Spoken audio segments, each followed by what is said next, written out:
Innal hamdalillah, sesungguhnya segala pujian milik Allah Ta'ala semata.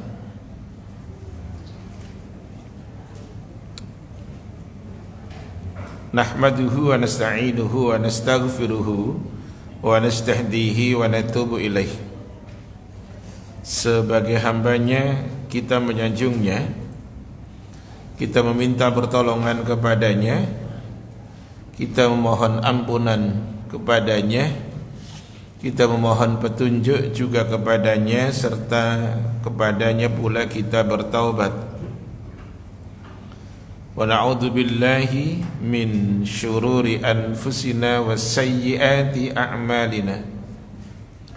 Kita berlindung kepada Allah dari diri yang buruk dan dari segala amal yang buruk pula.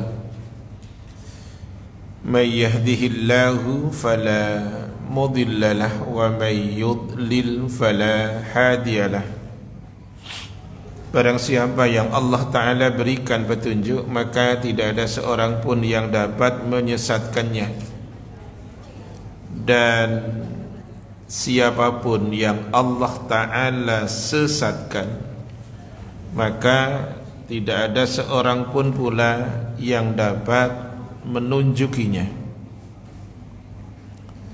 Nashhadu an la ilaha illallah wahdah la syarikalah. Bersaksi kita bahwa tidak ada ilah yang diibadahi dengan benar melainkan Dia Allah Ta'ala semata. Dia yang esa dan tidak ada sekutu untuknya dengan sesuatu apapun jua. Wa nashhadu anna Muhammadan abduhu wa rasuluhu sallallahu alaihi wasallam wa ala alihi wa ashabihi ajma'in wa man tabi'ahum bi ihsanin ila yaumiddin. Bersaksi pula kita bahwa Nabi Muhammad adalah hambanya Allah dan utusannya Allah. Semoga rahmat dan keselamatan Allah Ta'ala limpahkan kepada beliau. Rahmat dan keselamatan semoga selalu tercurah untuk keluarga beliau. Rahmat dan keselamatan semoga selalu tercurah untuk para sahabat beliau, ridwanullahi alaihim jami'ah. Semoga keridhaan Allah atas mereka semuanya, dan semoga rahmat beserta keselamatan untuk siapapun yang tetap mengikuti langkah mereka dengan baik hingga kiamat kelak. Ya ayyuhalladzina amanu taqullaha ittaqullaha haqqa tuqatih wa la tamutunna illa wa antum muslimun.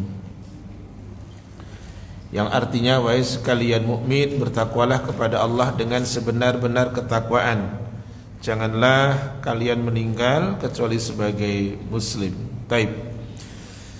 Para tamu Allah, Duyufur Rahman, a'azzanallahu wa iyyakum jami'a.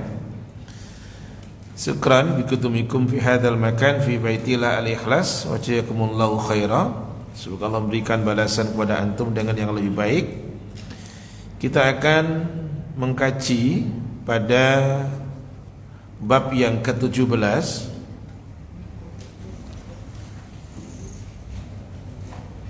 Bab 17 ini adalah judulnya Kaifa nanfi syirka billahi ta'ala. Judulnya itu bagaimana kita menafikan, bagaimana cara kita meniadakan, menghilangkan syirik kepada Allah Ta'ala. Ini temanya itu. Bagaimana cara kita menghilangkan, meniadakan kesyirikan kepada Allah Ta'ala.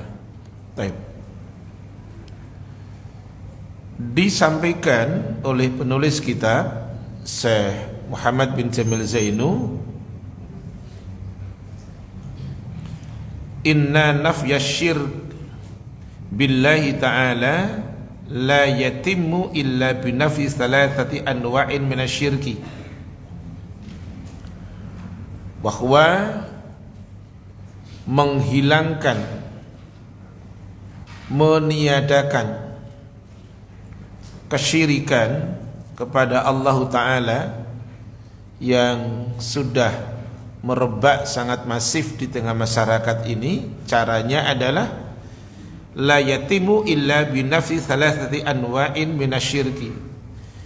Caranya yaitu dengan meniadakan, menghilangkan 3 macam kesyirikan yang terjadi di tengah masyarakat. 3 macam yang bentuknya kesyirikan ya harus ditiadakan. Yang pertama adalah asyirku fi af'alir rabbi, kesyirikan yang terkait dengan pekerjaan Allah. Harus kita fahami bahwa Allah Ta'ala memiliki pekerjaan al-af'al. Di antaranya adalah menghidupkan, mematikan, mengatur, memberi rizki, menciptakan, dan masih banyak lagi. Itu adalah di antara bentuk macam pekerjaannya Allah, yang dimana yang sudah pernah ditulis, difahami bahwa orang-orang musyrik Arab itu mereka tidak ada yang mengingkari akan bentuk pekerjaan itu. Jadi kalau boleh saya katakan, orang musyrik Arab itu sepakat, aklamasi bahwa itu pekerjaannya Allah, tidak akan masuk pada pekerjaan selain Allah gitu. Contoh tadi, mencipta, memberi rizki, mengatur, menghidupkan, itu. Taib. Jadi yang pembahasan yang pertama ini adalah yang harus kita tiadakan, kita hilangkan terkait dengan kesyirikan terhadap pekerjaan Allah. Taib. Di mana kesyirikannya bentuknya adalah, penulis kitab mengatakan, wadzalika bi ayya'taqida anna ma'allahi ta'ala khaliqan aw mudabbiran akhar.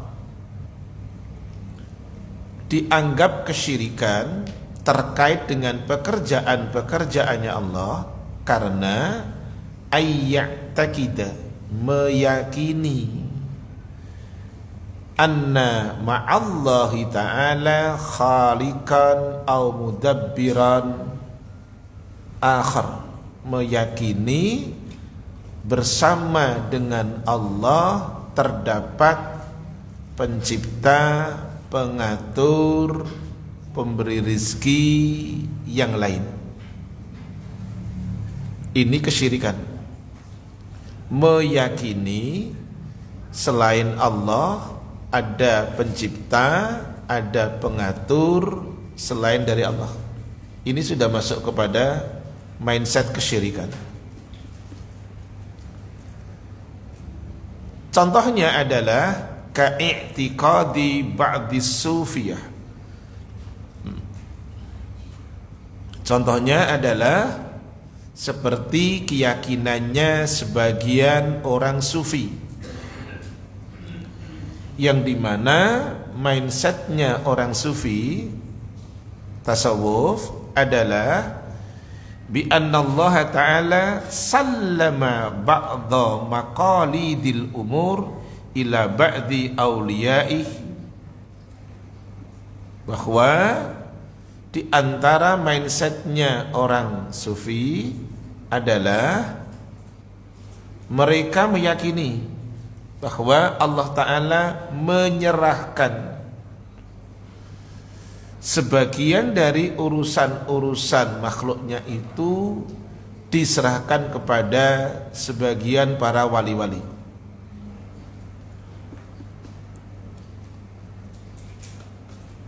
Contohnya yang terjadi diantaranya sebagaimana sebagian mindsetnya masyarakat Islam saat ini,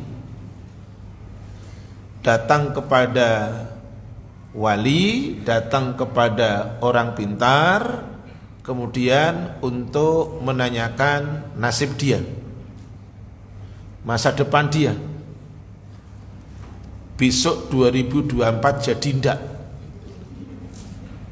gitu. Nah nanti tahun 2029 ya mungkin orang yang punya mindset seperti itu akan datang lagi. Pak Yai biasanya pakai mbah, entah Pak Yai, entah mbah, entah ajengan pokoknya. Kira-kira saya punya keberuntungan nggak untuk jadi, gitu. Lah hal yang semacam ini itu adalah sebenarnya wilayahnya Allah. Kalau wilayahnya Allah, dekati Allah, bukan dekati makhluknya. Mintanya ke Allah. Jangan malah talbis, campur aduk. Di satu sisi minta kepada Allah, tapi di satu sisi datang kepada tadi para walinya Allah. Kalau sudah wali itu sudah bermindset seperti itu, bukan wali lagi. Wali itu mindsetnya tidak seperti itu. Coba kita lihat ya satu-satu. Mas, jenengan pakai mic ini udah disiapin meja itu, jenengan dimuliakan banget loh. Dikasih meja buat baca loh itu, masya Allah itu. Tinggal gamisnya aja jangan. Oh geser. Ya. Jangan pengen gamis Mesir atau Maroko kan gitu, tinggal nanya ibu-ibu aja jangan.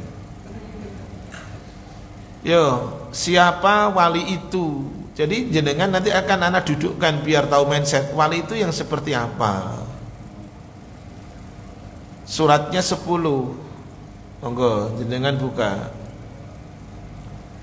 Ayatnya 62 dan 63. Ini tentang ayat tentang apa?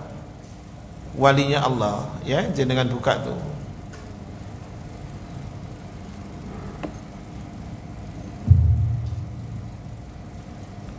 Ingatlah, sesungguhnya wali-wali Allah itu tidak ada kekhawatiran terhadap mereka dan tidak pula mereka bersedia.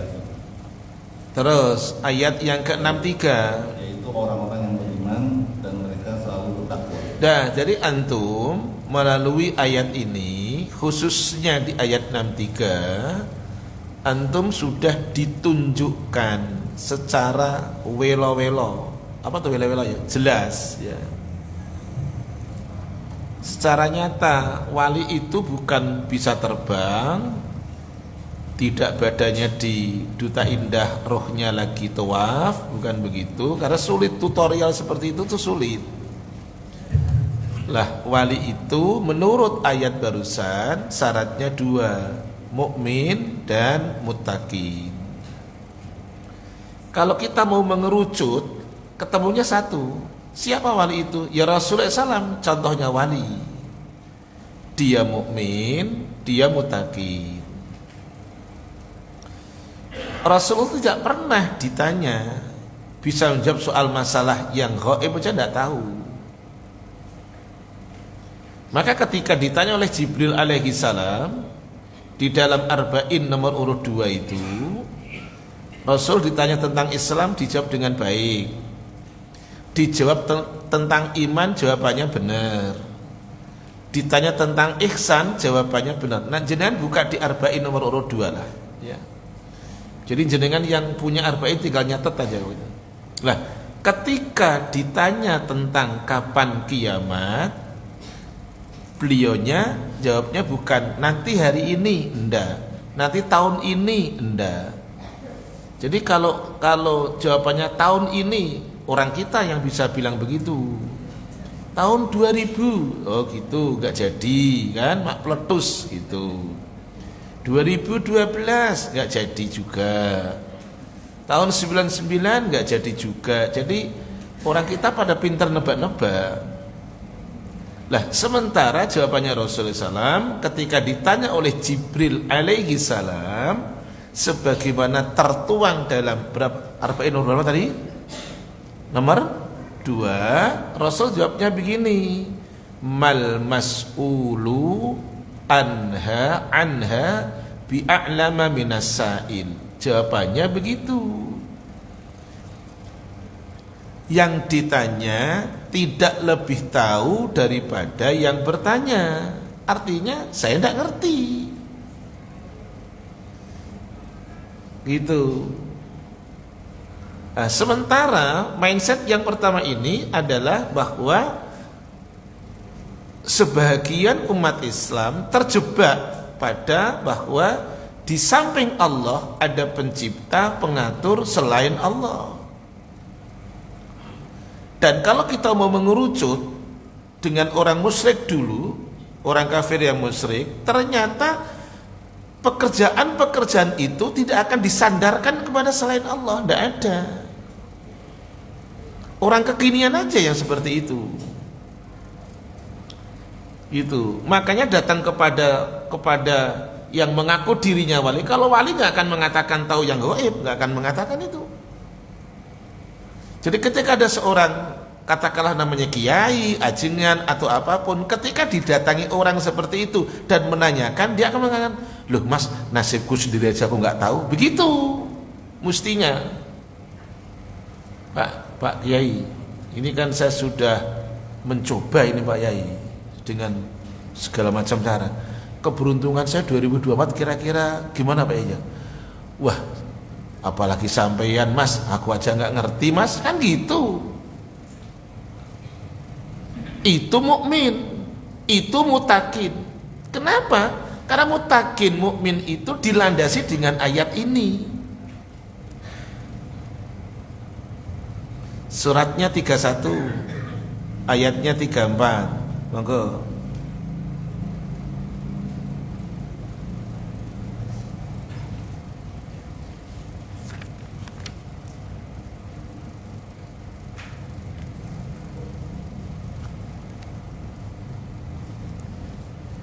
Ya, silakan. Sesungguhnya Allah hanya pada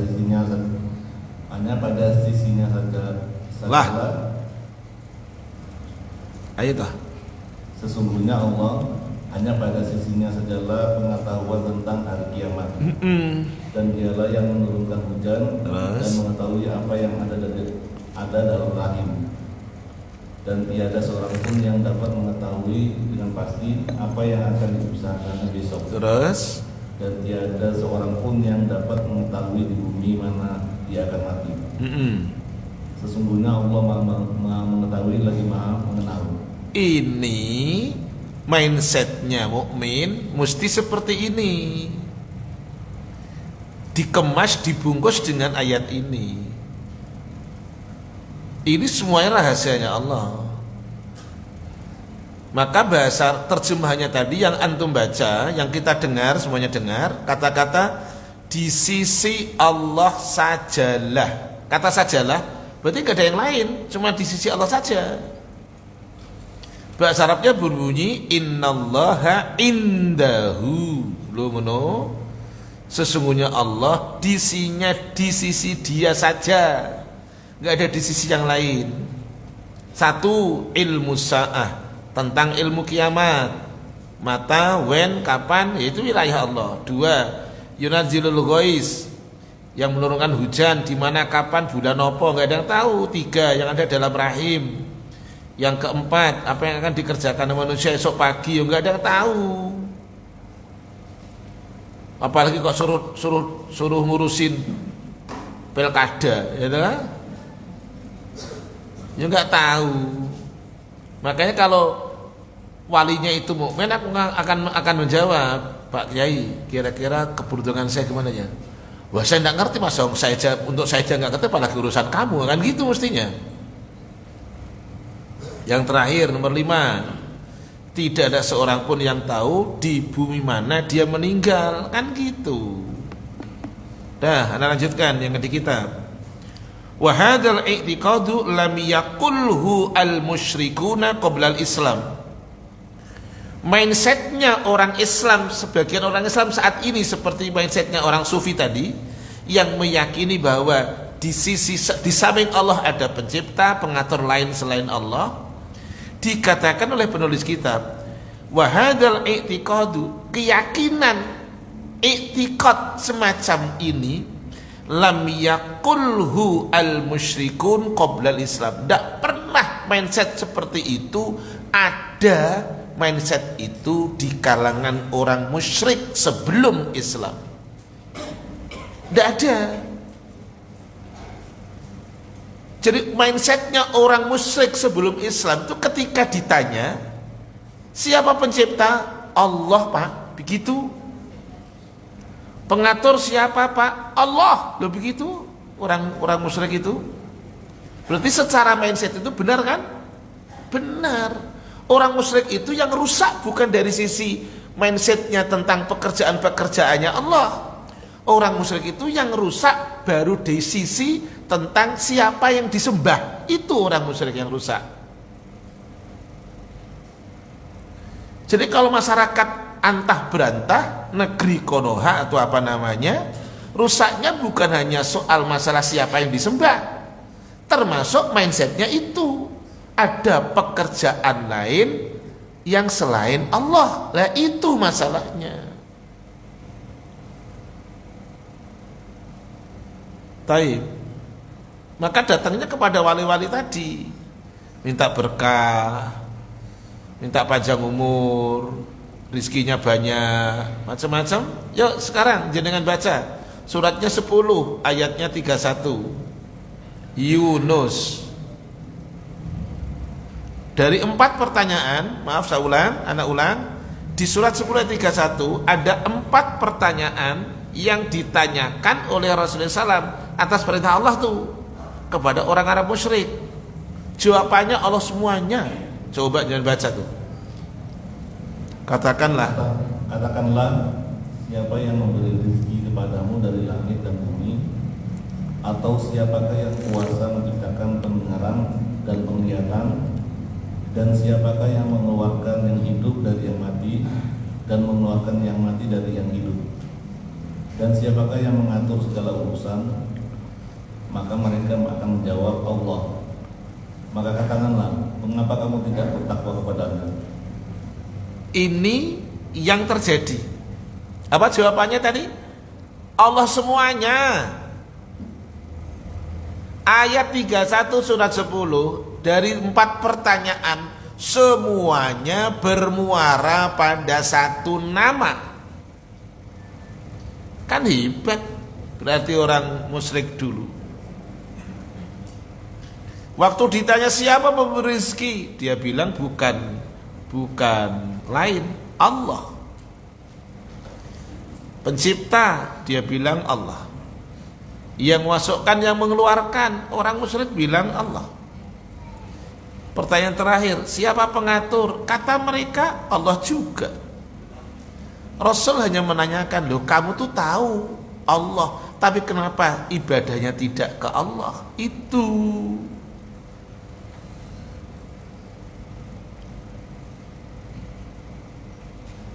Oke, lanjut. Kemudian penulis kitab mengatakan, qara'tu fi kitab Al-Kafi fi raddi 'alal Wahabi. Penulisnya adalah orang sufi, muallifuhu sufiyun. Pengarang kitab namanya Al-Kafi fi raddi 'alal Wahabi, pengarangnya, muallifnya, musannifnya orang sufi. Orang sufi mengatakan inna lillahi ibadan. Sesungguhnya Allah memiliki ibadan para hamba. Yaquluna lisyai'i, mereka para hamba itu mengatakan kun fayakun, jadi maka jadilah. Ada saya nonton.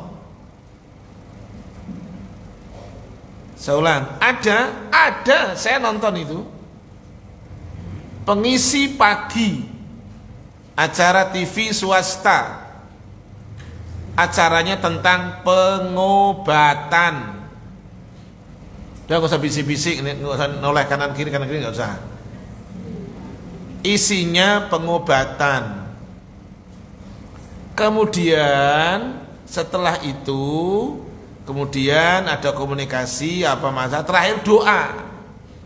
Lah dari doa itu si pembaca doa, yang mimpin doa, si ustadznya, ada hostnya. Kalau nggak salah dulu hostnya Mas Irfan Hakim kalau nggak salah. Kalau nggak salah, saya lupa lah. Nggak usah nggak usah begitu. Itu demak itu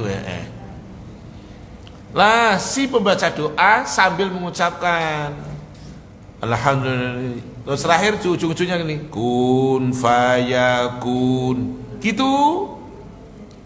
Kun fayakun itu haknya Allah, bukan hanya sidul, bukan. Kun fayakun itu haknya Allah. Ketika menciptakan Adam, ketika menciptakan Isa, semuanya dengan mengucapkan itu haknya Allah. Bukan hanya si fulan, enggak. Dan itu terjadi real, Ternyata kalimat itu dipakai oleh orang kekinian. Kun fayakun gitu.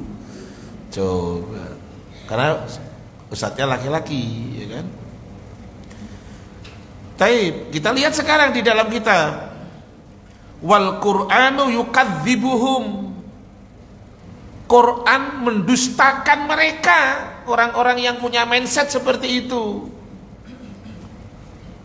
Karena ketika orang mengucapkan itu, orang akan punya justifikasi. Wah, wali rek, begitu nanti. Dan qadarullah yang disembuhkan, yang sakit didoain begitu sembuh. Orang akan langsung tergiring dengan mindset begini, justifikasi. Oh, wali ngomong kun fayakun langsung mujarab. Ngono. Padahal Al-Qur'an surat Yasin, silakan dibaca jenengan. Surat Yasin surat berapa? 36 ayatnya sebelum terakhir. Terakhir ayat berapa? Terakhir 84 itu. 84 atau 83? 83. Berarti ini 82 ini. Ya monggo. Jenengan iki nurut air Aku bilang 84. Ya. Ya ayat 82, ayat terakhir kan 83 tuh. Innama amruhu. Sesungguhnya perintahnya apabila dia menghendaki sesuatu hanyalah berkata padanya jadilah, maka jadilah juga. Iya, hanya. Maka awalan ayat ini, para tamu Allah, awalan ayat 82 surat 36 awalannya harful hasri bahasa Arabnya, huruf pembatas. Apa itu? Innama. Maknanya apa? Sesungguhnya hanya, gak ada yang lain. Innama arada syai'an, gitu ya. Hanyalah arada, dia Allah menghendaki syai'an sesuatu. Ayyakulalahu, bahwa dia mengatakan kepada sesuatu itu kun, jadilah, fayakun, maka dia menjadi. Itu hanya Allah, bukan aisidul, bukan. Ya. Taib. Lanjut. Jadi yang mesti kita hilangkan mindset kesyirikan terkait yang pertama tentang pekerjaan-pekerjaan Allah yang diyakini oleh sebagian masyarakat Islam. Ada makhluknya Allah yang memiliki pekerjaan-pekerjaan itu, yaitu syirik. Nomor 2, asyirku fil ibadati wad du'ai. Kesyirikan yang mesti kita hilangkan. Nomor 2, kesyirikan yang terkait dengan ibadah dan doa. Kesyirikan yang terkait, ini yang sangat banyak ini, yang ini sekarang nih, kesyirikan yang terkait berhubungan dengan soal ibadah dan doa. Dan ini kesyirikan itu muncul dimulai dari Rasul yang pertama. Rasul siapa namanya? Nuh alaihi salam. Dari memang kesyirikan mulanya dari situ, dari periodenya Nuh alaihi salam. Ada orang sekelompok kabilah yang mereka mendewa-dewakan yang dulunya orang-orang soleh dalam hal meminta, akhirnya berdoa kepada orang-orang yang soleh itu. Ada yang tahu surat berapa? Urusan ustaz, gak apa-apa, gak apa-apa. Pokoknya urusan ayat, urusan ustaz, kuno era wis, ya.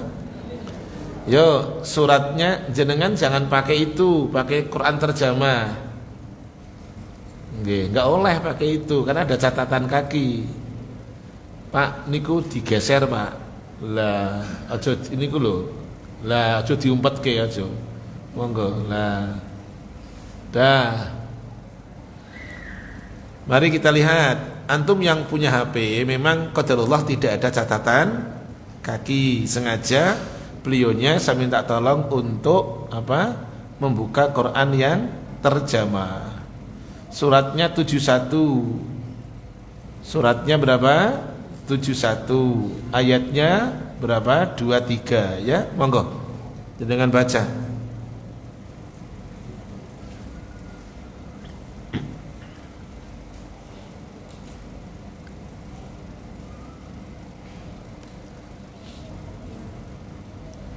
Silakan. Suratnya 71.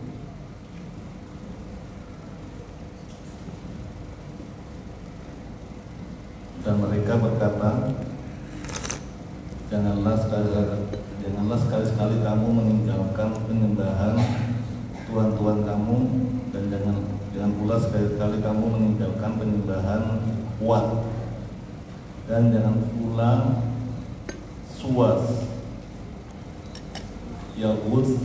Ya'uq dan Nasr. Catatan kaki paling bawah, tulisannya kecil, tidak apa-apa. Ada tuh paling bawah. Suwa, Yaghus, Ya'uq dan Nasr. Nasr adalah nama-nama berhala yang terbesar pada kabilah kaum yang semula nama-nama mereka orang yang 5 yang ada di dalam surat 71 ayatnya 23 itu ada 5 nama milik kabilah masing-masing tuh. Ada Wad, ada Suwa, ada Yahud, ada Ya'uq, ada Nasr. Itu milik orang-orang soleh dulunya. Tapi ketika mereka meninggal, maka kuburannya dijadikan sebagai tempat sarana untuk tadi bermohon, berdoa. Lah, inilah yang terjadi di awal. Mari sekarang kita lihat penjelasannya. Lah, kesyirikan semacam ini harus kita tiadakan. Bagaimana caranya? Ya dakwah tauhid. Kayak yang pertama tadi, bagaimana menghilangkan kesyirikan dalam hal pekerjaan-pekerjaan Allah biar orang tidak punya mindset selain Allah itu adalah punya pekerjaan mengatur dan sebagainya. Dakwah tauhid yang mesti dibesarkan. Masyarakat datang, masyarakat didakwai tentang pentingnya, tentang keagungannya akan tauhid. Mesti itu, tidak bisa tidak. Nah, sekarang yang kedua, ini yang sangat masif di tengah masyarakat, yaitu kesyirikan terkait dengan ibadah dan doa adalah ayya'buda wa yad'uwa ma'allahi ghairah. Dia berdoa, dia beribadah, dan dia berdoa beserta dengan Allah dan yang lain. Tidak hanya kepada Allah semata, tapi dia juga beribadah dan berdoa kepada yang lain, memohon kepada selain Allah. Contohnya minal anbiya'i was solihin. Contohnya berdoa beribadah, meminta kepada orang-orang soleh, berdoa kepada para nabi, berdoa kepada para wali. Itu contohnya. Yang disampaikan oleh penulis kitab ya memang sejatinya seperti itu. Tidak mungkin kuburannya orang yang dulunya tidak soleh didatangi, tidak mungkin. Benar deh. Contoh, kuburannya mantan perampok bank nggak akan didatangi kecuali keluarganya. Siapa yang didatangi? Yang dilabeli wali, Sunan Kalijaga, Sunan Derajat, Sunan Gunung Jati, Sunan apa mas? Sebagai sunan-sunan lah mas. Gitu. Yang maling, tukang zina, tukang rampok nggak akan didatangi. Boleh jadi mereka benar walinya Allah. Kita berdoa itu. Karena tugas kita hanya mendoakan. Mudah-mudahan benar mereka orang yang bertakwa dan beriman. Tetapi walaupun dulunya mereka mukmin, dulunya mereka mutakin, orang bertakwa, tidak boleh kemudian didatangi untuk tadi dimohon dalam doa. Sebagaimana peristiwa awal tadi ketika saat Nabi Nuh alaihissalam. Nah ini yang sangat masif. Saya ambilkan satu contoh saja deh. Yuk. Peristiwa di saat peperangan. Perang Badar. Perang Badar itu menang mana toh? Ini bukan pertanyaan mungkar nakir loh. Jangan berat loh. Salah gak apa-apa. Jangan tak kasih pertanyaan kita kok berat banget di jawabannya. Salah gak apa-apa. Perang Badar menang siapa toh? Kaum muslimin. Duluan Badar atau Uhud? Benar. Nah ini tegas tuh jawabannya. Badar. Ya gitu. Peristiwa perang Badar secara kasat mata di atas kertas mestinya umat Islam kalah. Mestinya. Karena jumlah Rasul dan para sahabatnya cuma 300 lebih 10. Sementara mereka kaum musyrik adalah 1000, 1/3. Di atas kertas mestinya kalah. Tapi apa yang terjadi? Rasulullah beristighatsah. Minta tolong, arti istighosah itu. Lah, istighosahnya ke siapa? Ke Allah. Bukan kepada yang lain. Bukan kepada orang soleh. Sebagaimana orang kekinian. Orang sekarang diantaranya istighosahnya mintanya kepada yang dulunya soleh. Maka tadi disebut wali. Macam-macam. Maka ada istilah khol, ada istilah macam-macam lah. Di antaranya kata istighosah. Di kuburannya yang dulu orang soleh. Rasulullah itu ketika istighosah bukan di kuburan, enggak. Rasulullah itu masuk ke dalam tenda. Ketika peristiwa perang apa? Badar. Dia masuk ke dalam al-arish, ke tenda, kemudian rafa'a yadaihi ila sama, kemudian dia mengangkat kedua tangannya ke langit dan dia bermunajat, berdoa kepada Allah dengan mengatakan, ya Allah, jika engkau binasakan akan pasukan umat Islam ini, engkau tidak akan disembah di muka bumi. Allahumma anjizli ma wa'adtani, Allahumma intuhlika min hadhil isabah fil ardi la tu'batu. Ya Allah, tunaikanlah, menangkanlah apa yang telah engkau janjikan kepada diriku. Ya Allah, jika engkau binasakan pasukan Islam ini, engkau tidak akan diibadahi di muka bumi. Rasul serius berdoa ke siapa? Allah. Kita buktikan dalilnya. Tentang ayat apa? Istighatsah. Itu istighosah itu minta tolong. Tapi untuk suasana yang sangat mencekam, hilangnya penyakit, lagi suasana kalut. macam-macam, suasana menakutkan. Nah, itu namanya istighosah, untuk menghilangkan bencana, musibah. Itu namanya istighosah. Suratnya 8, ayatnya 9. Monggo.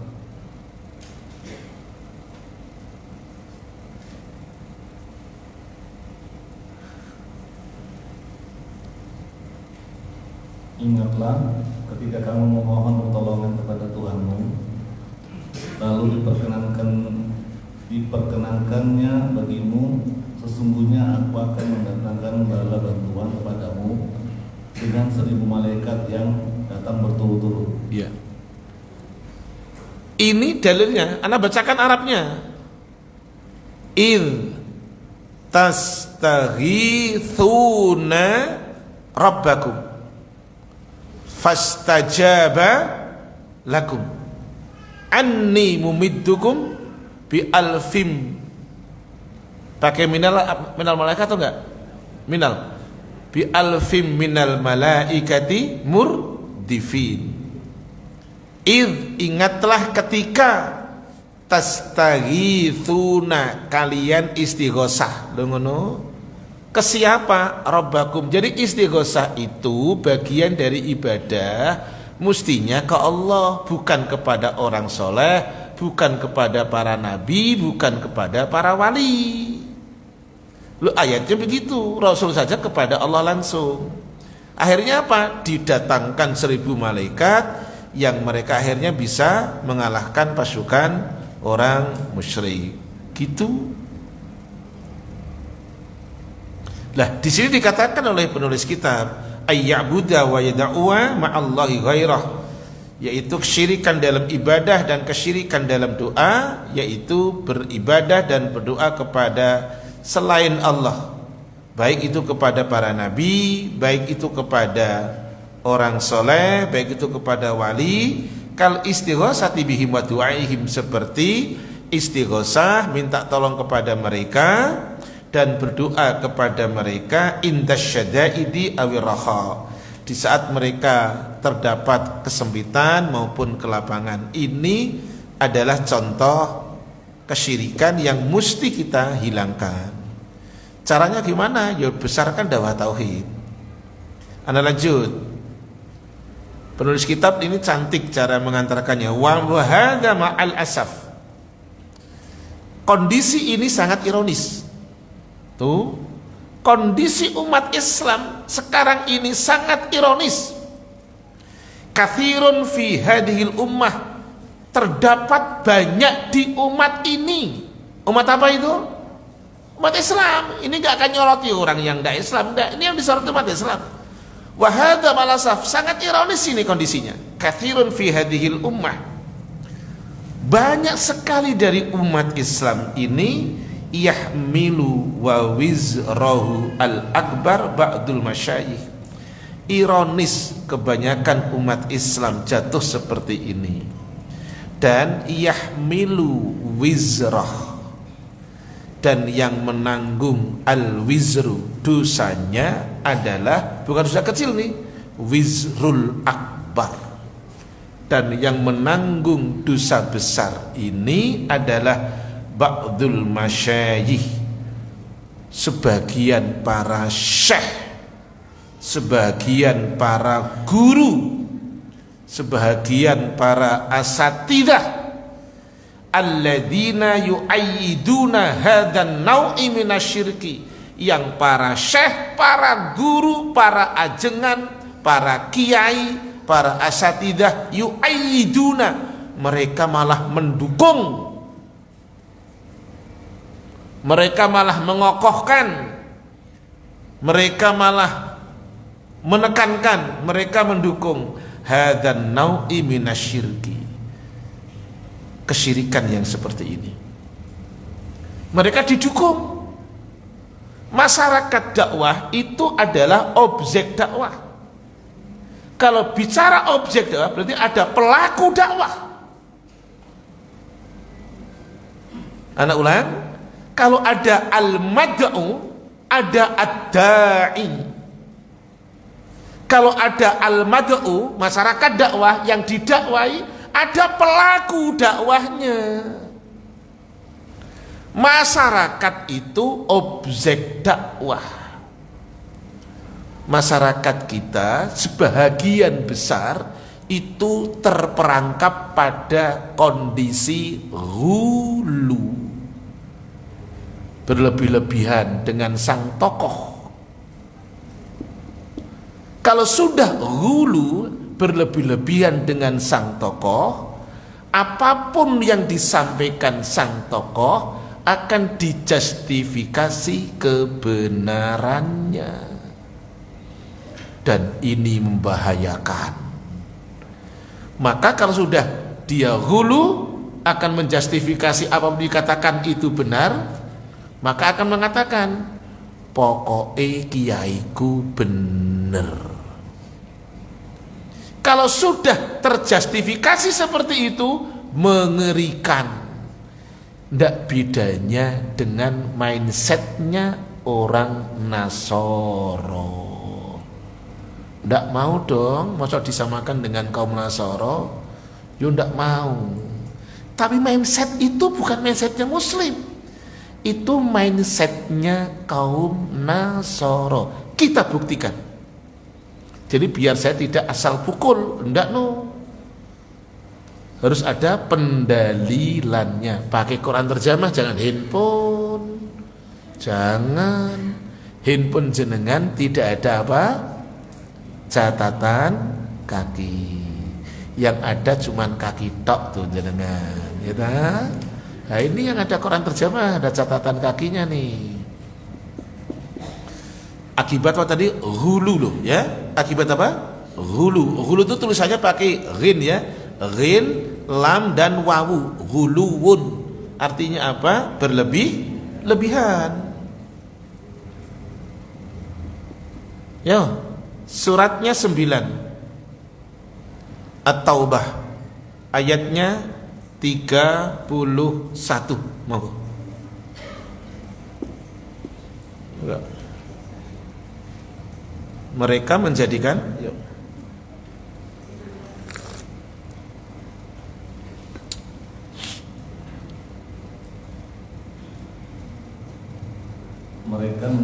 orang-orang alim, mereka menjadikan orang-orang alimnya dan rahib-rahib mereka sebagai Tuhan selain Allah, dan juga mereka mempertuhankan Al-Masih putra Maryam, padahal mereka hanya disuruh menyembah Tuhan yang Maha Esa.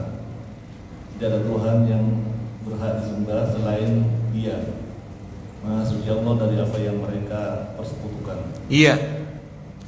Tolong dibaca catatan kaki.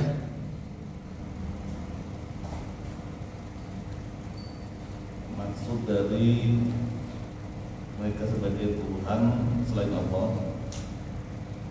maksudnya mereka mematuhi ajaran-ajaran orang-orang alim dan rahib-rahib mereka dengan membabi buta. Biarpun orang-orang alim dan rahib-rahib itu menyuruh membuat maksiat atau mengharamkan yang halal. Ini catatan kaki loh. Dan ayat ini ada sababun nuzulnya, peristiwa yang melandasi turunnya ayat ini. Adi bin Abi Hatim At-Ta'i sebelum jadi orang muslim masuk Islam, ketika masih agamanya Nasara Jahiliyah, mendengar ayat ini dibaca oleh Rasulullah SAW, dia langsung mengatakan kepada Rasul, "Ya Rasulullah, lasna na'buduhum." Rasul, kami tidak nyembah mereka, orang alim kami itu kami tidak. Kami tidak nyembah mereka, Rasul. Tidak. Tapi apa kata Rasul? Bukankah mereka telah menghalalkan apa yang Allah haramkan, dan mereka juga mengharamkan apa yang Allah halalkan, dan kamu mengikutinya? Kata dia, ya, itulah ibadah kamu ke mereka. Lu ngono? Anak ulang. Adi bin Abi Hatim At-Ta'i sebelum menjadi muslim Nasara Jahiliyah, mendengar ayat ini dibaca, dia protes kepada Rasulullah SAW dengan mengatakan, Rasul, kami tidak nyembah mereka, Tetapi apa Rasul sampaikan? Mereka telah menghalalkan apa yang Allah haramkan, dan mereka juga mengharamkan apa yang Allah halalkan, dan kamu ikuti mereka. Kata Adi, ya, fatilka ibadatuhum iyyahum. Itulah model ibadah kamu ke mereka. Derek, nurut, wis pokoke, judulnya itu. Kalau sudah pakai pokoke sulit itu. Pokoke, nah gitu. Itu hulu namanya. Jadi kalau kita mau bicara jujur, dari redaksi tadi yang disampaikan oleh Syekh Jamil Zainu, kesalahan yang paling besar di mana? Para guru. Kesalahan paling besar adalah para guru. Berarti kita mesti selektif untuk menempatkan seseorang dipanggil guru, keilmuannya seperti apa, landasan yang dipakai apa. Gitu. Karena kesalahan posisi masyarakat dakwah itu posisi objek. Kalau dalam istilah ilmu pendidikan, dia maaf sebagai orang yang posisi datang, boleh jadi gelas kosong, boleh jadi gelas sudah ada isinya.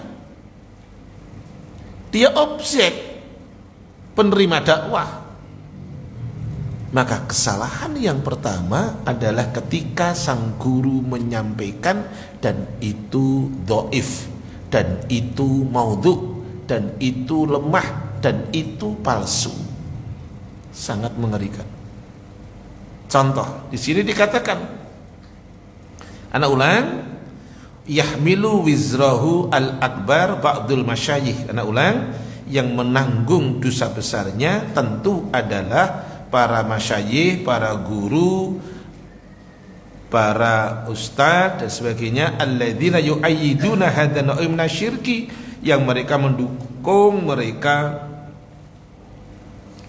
menekankan akan kesyirikan yang semacam ini, bismit tawasul, dengan dalih nama tawasul. Ada istilah tawasulan. Tawasul apa tidak boleh? Saya ulang. Tawasul itu ibadah enggak? Ibadah boleh? Boleh, bukan enggak boleh. Tawasul itu ibadah, dan tawasul itu boleh. Yang enggak boleh tawasul kepada selain Allah. Yang boleh itu tawasul dengan amal soleh untuk mengharapkan rahmatnya Allah.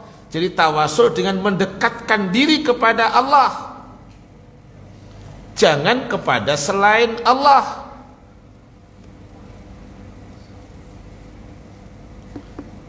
Surat yang kelima, ayatnya 57, monggo, tentang tawasul, taqarrub, monggo. Ayat 57.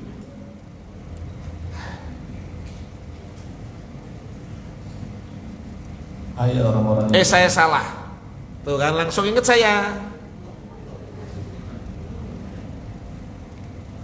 Hai orang-orang. Hai orang-orang beriman. Terus coba. Janganlah kamu mengambil dari pemimpinmu. Oh ya, saya salah itu. Saya tahu salah itu. Kok doneng ae ya, aku salah ya. Coba surat 17 ayatnya sama. Ayatnya sama itu. Yuk monggo dicoba ayat surat 17, benar nggak saya?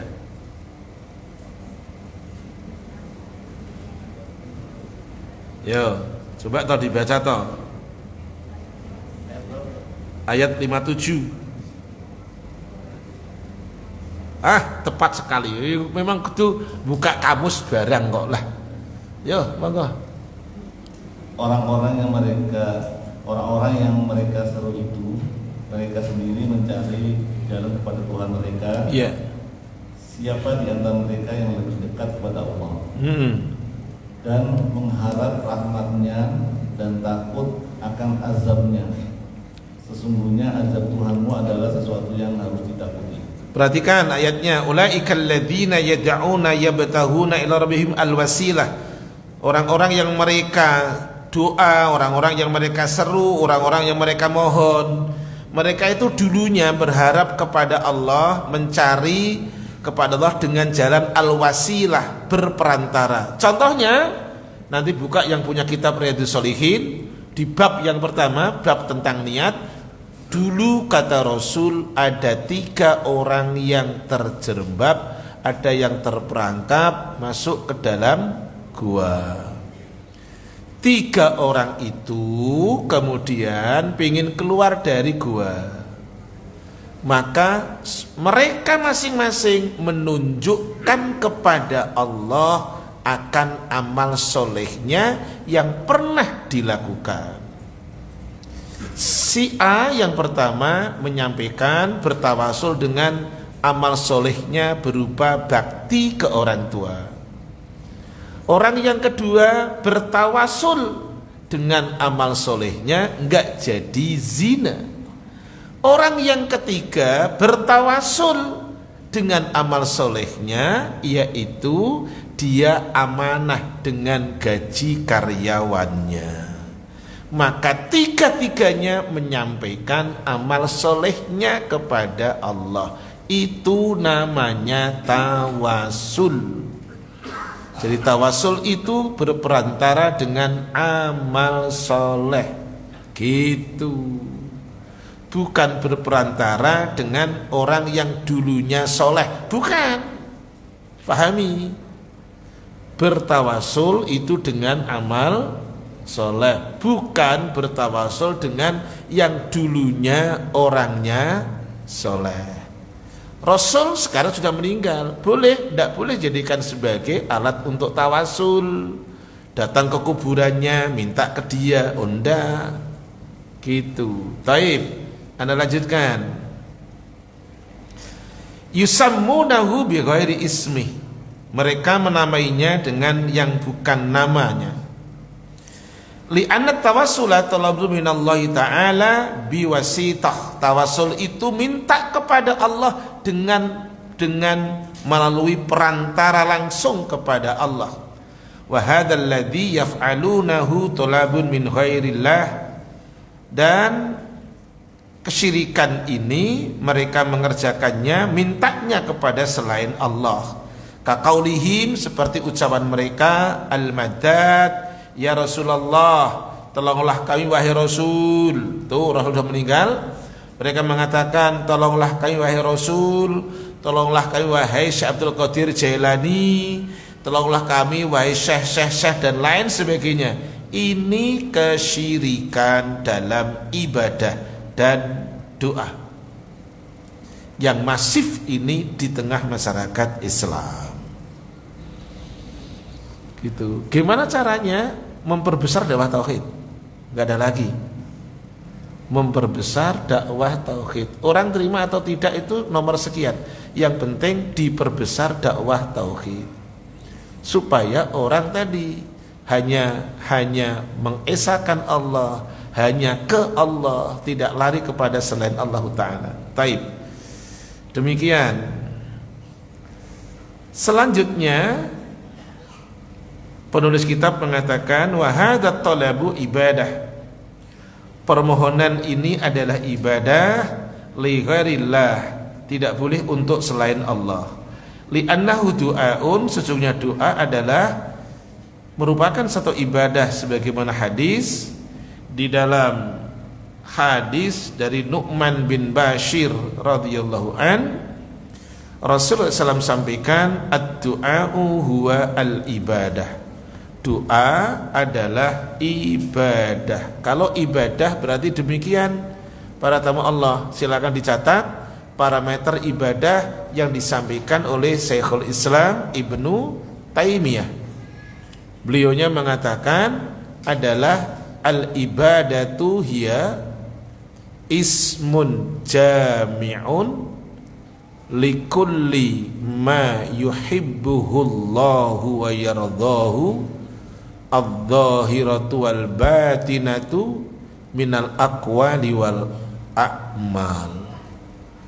Ibadah adalah sebutan nama untuk semua apa saja yang Allah Ta'ala cintai dan ridhoi. Anak ulang, sebutan atau nama untuk apa saja yang Allah Ta'ala cintai dan ridhoi, zahir maupun batin, ucapan maupun perbuatan. Ini takrifnya ibadah. Jadi tolak ukurnya adalah Allah cinta, Allah ridho. Itu tolak ukurnya. Jadi kalau sudah Allah tidak ridho, Allah tidak cinta, bukan dikategorikan ibadah. Taib. Selanjutnya adalah nomor 3. Wa minasyirki fil ibadati syirkul hakimiyah. Termasuk kesyirikan yang mesti kita hilangkan adalah kesyirikan dalam ibadah, yaitu syirkul hakimiyah. Apa itu syirkul hakimiyah? Idza taqada al-hakim awil mahkum adama solahiyati hukmillah. Artinya, ketika penguasa, ketika masyarakat penguasa, anak ulang, ketika penguasa, ketika masyarakatnya i'taqada, meyakini adama solahiyati hukmillah, bahwa hukum Allah itu sudah tidak relevan lagi, itu termasuk kesyirikan. Au ajaza al-hukma bi ghairih, atau memperbolehkan berhukum kepada selain Allah Ta'ala, gitu. Jadi termasuk kesyirikan dalam al-hakimiyah adalah ketika seorang penguasa, ketika seorang masyarakat meyakini bahwa aturan Allah itu sudah tidak cocok lagi. Yang cocok itu aturan selain Allah. Muncul pertanyaan, Ustadz, boleh nggak pakai aturan dari manusia? Apa jawabannya? Saya ulang, ini bukan pertanyaan mungkar nakir ya, tolong jawaban. Wangel banget jenengan. Aku cuma nanya dak, boleh nggak mengikuti aturan manusia? Apa? Ada yang enggak, ada yang boleh. Mesti jawabannya dengan gini toh, boleh nggak mengikuti aturan manusia? Boleh juga, enggak boleh. Tergantung. Kalau aturannya manusia menyelisihi aturan agama, maka mesti tidak diindahkan. Tapi kalau aturannya manusia tidak menyelisihi aturan Allah dan Rasulnya, maka lakukan. Itulah yang diucapkan Imam Malik bin Anas, generasi kedua setelah Al-Imam Abu Hanifah. Apa kata Imam Malik bin Anas dalam kitab ini? Saya bacakan. Kenapa saya katakan kitab ini? Di dalam kitab ini ada, cuman masalahnya wes ketutup sama jenengan. Jadi yang punya kitab ini sudah lali, ketutup dengan kegiatan, gitu. Kadangkala itu bukunya satu, buat nyatet semua pelajaran ada juga. Kalau Duta Indah tidak ada. Ya, saya pernah nanya ke jamaah gini, coba minta tolong pelajaran saya sebentar Ustadz, saya mana ya? Loh, Imam bukunya beda. Ya Ustadz, ini, Ustadz ini, bukunya satu Ustadz. Oh ya udah nggak apa-apa. Jadi besok kalau putra jenengan yang sekolah di SMA, satu buku buat nyatet matematika, bahasa Indonesia macam-macam, jangan dimarahi yo, aku gitu. Imam Malik bin Anas itu mengatakan begini, perhatikan. Laisa ahadun ba'dan Nabi sallam illa yukhadu min qawlih wa yutruku illa Nabi sallam. Tidak ada seorang pun sesudah Nabi melainkan ucapannya diambil atau tidak diambil, relatif, kecuali Nabi Sallallahu Alaihi Wasallam. Jadi ucapannya si fulan belum tentu salah, ucapannya si fulan belum tentu juga benar. Coba Al-Imam Abu Hanifah, generasi awal, lahir tahun 80 Hijriah, meninggal tahun 150. Dia mengatakan haramun ala man lam ya'rif dalili ayyuftiya bikalami. Al-Imam Abu Hanifah mengatakan haram hukumnya orang yang tidak tahu dalil saya tapi dia berani berfatwa dengan perkataan saya, itu kan tidak boleh. Nanti bisa pencemaran nama baik itu kalau nggak hati-hati. Ini kata si fulan, padahal tidak, si fulan nggak mengatakan begitu. Coba, udah kena undang-undang ITE itu nanti jadinya, ya. Oleh karena itu tadi, jadi bolehkah ikut aturan manusia? Boleh, selama aturannya tidak menyelisihi aturan Allah dan Rasulullah SAW. Taib, demikian.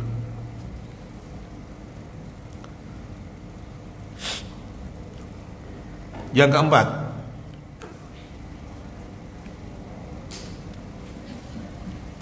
asyirku fis sifati.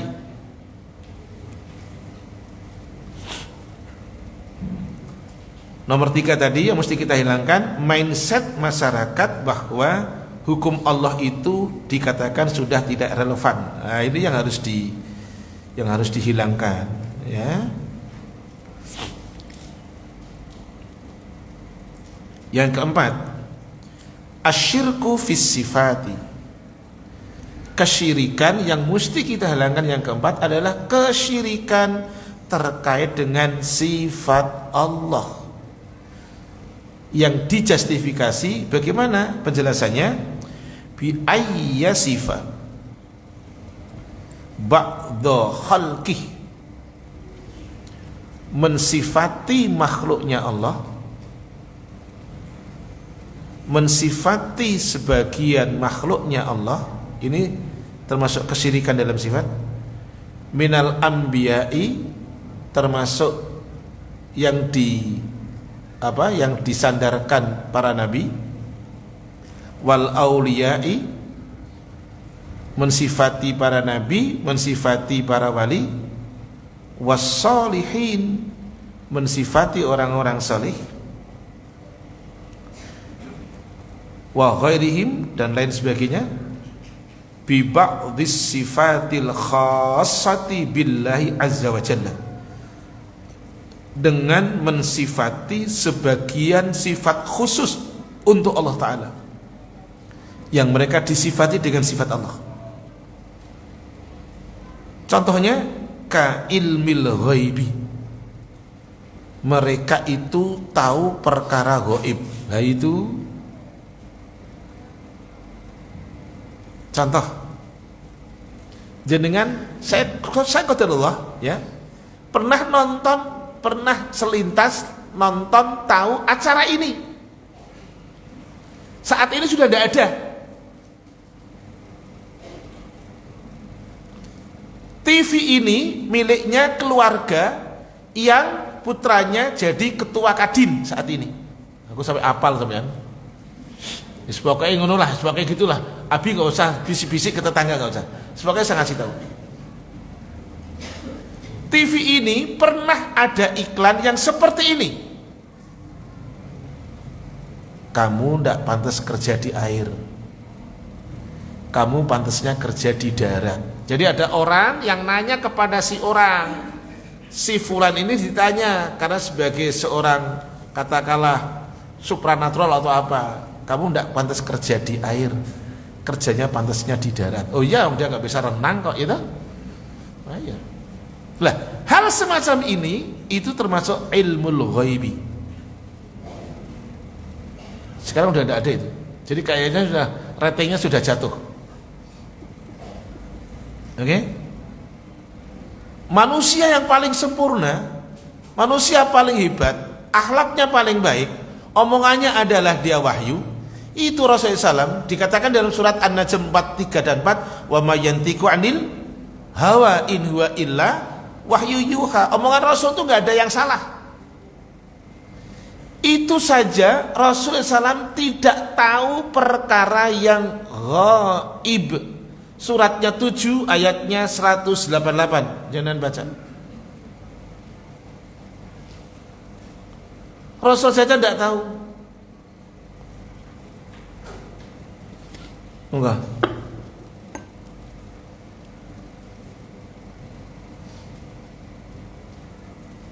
Katakanlah, Iya. aku tidak berkuasa menarik kemanfaatan bagi diriku dan tidak pula menolak kemudaratan kecuali yang dikehendaki Allah. Iya. Dan sekiranya aku mengetahui yang gaib, tentulah aku membuat kebajikan sebanyak-banyaknya. Iya. Dan aku tidak akan ditimpa kemudaratan. Iya. Aku tidak lain hanyalah memberi peringatan dan pembawa berita gembira bagi orang-orang yang beriman. Ini Rasulullah SAW loh. Saya tidak tahu perkara gaib. Makasih atas kerjasama nih. Ngerti ya. Lah daripada saya begini-begini itu. Andaikan saya tahu yang gaib, lau a'lamul ghaiba lastakthartu minal khair. Andaikan saya tahu yang gaib, saya akan melakukan kebaikan yang banyak. Kata siapa? Rasulullah SAW. Dan saya tidak akan tertimpa keburukan. Nyatanya peristiwa perang Uhud, Rasul terluka. Tahu datangnya senjata musuh? Tidak tahu. Jadi secara basyariah, secara jasadiah, kita dengan Rasul sama. Apa samanya? Dia sakit dicubit, kita sakit. Dia tidak makan lapar, kita tidak makan lapar. Dia dia menikah, kita menikah. Tapi yang tidak secara basyariah, dia mendapatkan wahyu, kita tidak. Gitu. Dia dimaksum, kita tidak dimaksum. Secara basyariahnya sama. Dia nggak ngerti yang gaib. Jadi alangkah tadi, inilah mindset yang ketiga yang mesti kita hilangkan. Mensifati sebagian nabi, mensifati sebagian wali, mensifati sebagian orang soleh, dianggap tahu yang gaib. Ini masalahnya. Jadi tidak usah heran kalau orang-orang yang dalam tanda petik namanya kiai, ustadz, ajengan, mereka yang didatangi masyarakat dakwah. Untuk apa? Tahu keberuntungannya. Peruntunganku nanti seperti apa? Mereka yang didatangi. Tidak mungkin orang yang tidak dilabeli kiai, ustadz, ajengan, apapun, mereka nggak akan didatangi. Yang didatangi pasti yang oleh masyarakat dijustifikasi tadi labelnya. Kiai, ustadz, ajengan, mereka akan didatangi. Dengan apa? Ditanya. Ini saya cerita yang ada hubungannya, tapi saya keluar sedikit. Ada hubungannya itu. Saya itu setiap bulan, saya insya Allah bekam hijamah. Insya Allah setiap bulan. Walaupun tidak dalam tanggal-tanggal yang 17, 19, 21. Karena kalau tanggal itu pasti penuh lah si orang yang membekam itu. Saya di luar itu. Qadarullah, si orang yang bekam ini punya usaha rental mobil. Gitu. Yang bekam saya ini, dia punya rental mobil. Jadi kalau dia nonton ini nanti dia nonton.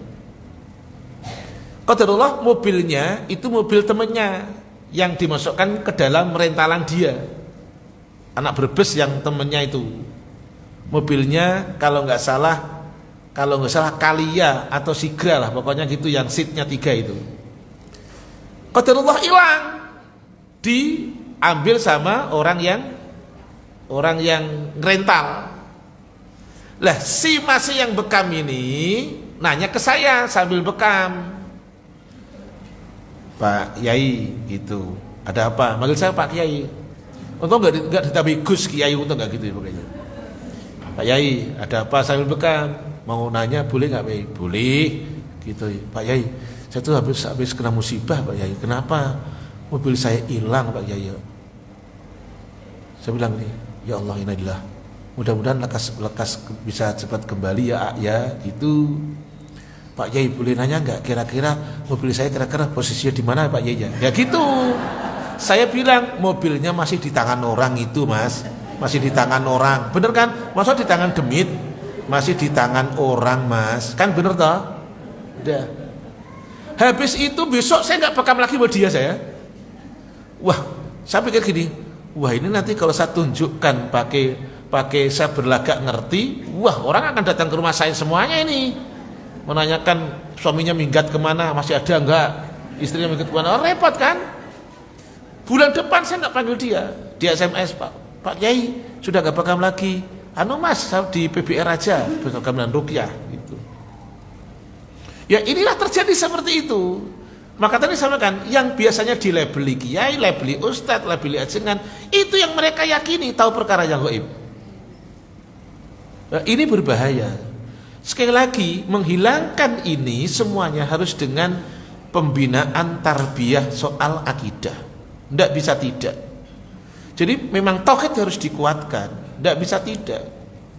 Karena ini sudah begitu mewabah. Penulis kitab mengatakan wahadan nau'u. Coba itu.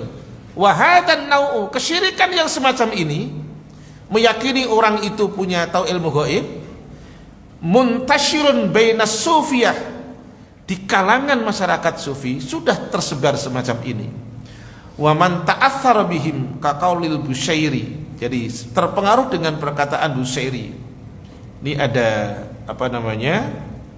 ada perkataan dia, fa inna min judika ad-dunya, bahwa sesungguhnya di antara kedermawanmu adalah dunia, wa dzurrataha, dan kekayaannya, wa min ulumika, lah inilah yang syirik, dan di antara ilmumu adalah, kata Busyairi, adalah ilmal lauhi wal qalam, yaitu ilmu lauhul mahfud. Nah, itu kan tidak boleh, itu ilmunya Allah Ta'ala. Taib.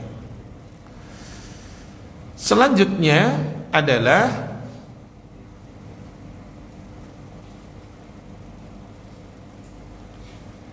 penulis kitab saya mengatakan demikian.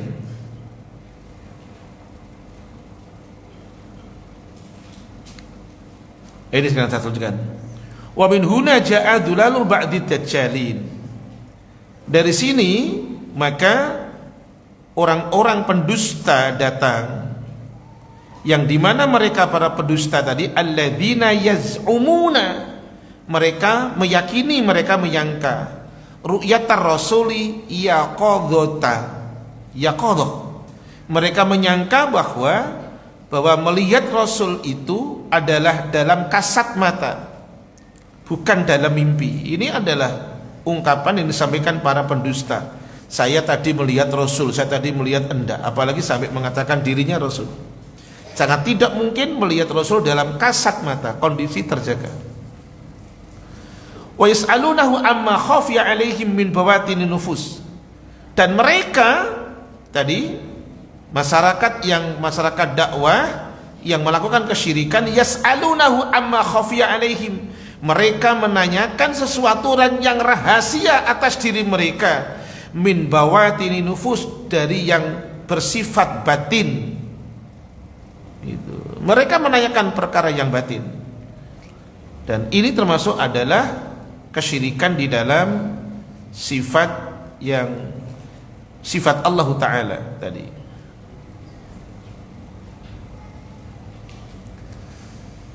Selanjutnya adalah fa kaifa ya'lamu dzalikal ghaib, bagaimana dia mengetahui tentang yang ghaib ba'da wafatihi, sesudah wafatnya Rasulullah SAW, wa intiqalihi ila rafiqil a'la, dan berpindah kepada Allah yang sangat tinggi. Anda lanjutkan, wahina sami'ar Rasulullah SAW ikhdal jawari, ketika Rasul mendengar salah seorang budak wanita takul.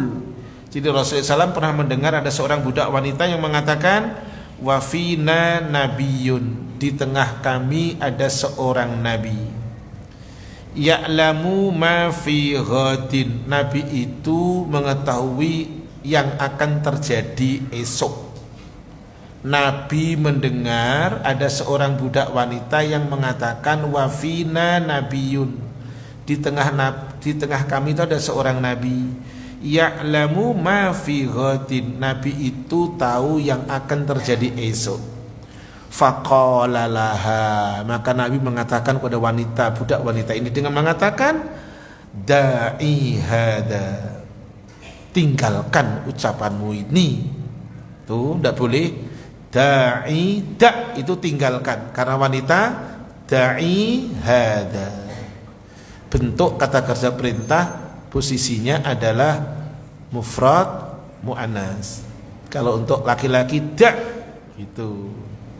Kalau untuk wanita da'i, ya, kata kerja perintah fil amr. Da'i hada, tinggalkanlah oleh kamu akan ucapan ini. Waquli, ucapkanlah olehmu billadzi kunti taqulin, adalah berkatalah yang biasa kamu ucapkan yang benar maksudnya. Budak wanita itu namanya Ar-Rabi binti Mahud bin Afra. Nah, ulang. Ar-Rabi binti Mahud binti Ma'ud bin Afra, ya. Taib. Kemudian bab selanjutnya,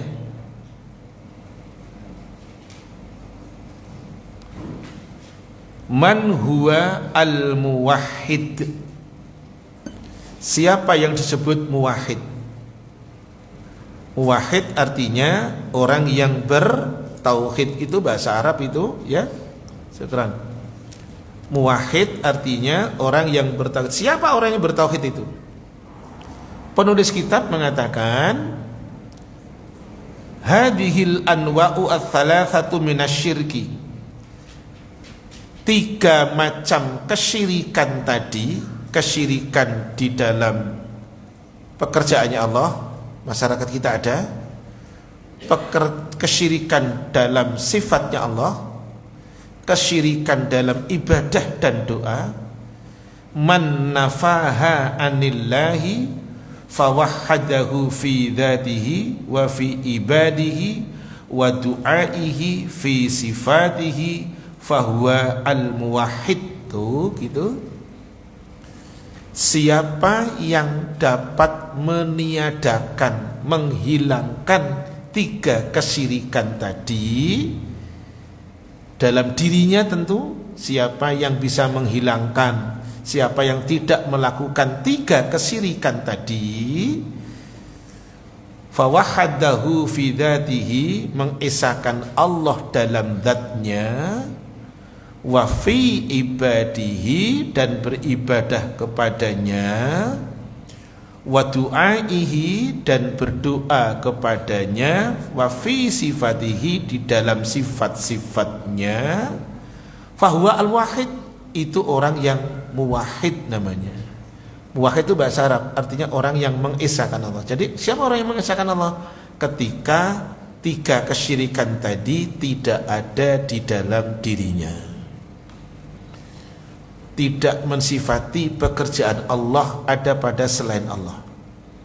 Tidak mensifati sifat Allah pada selain Allah. Tidak beribadah kepada selain Allah. Itu muwahhid.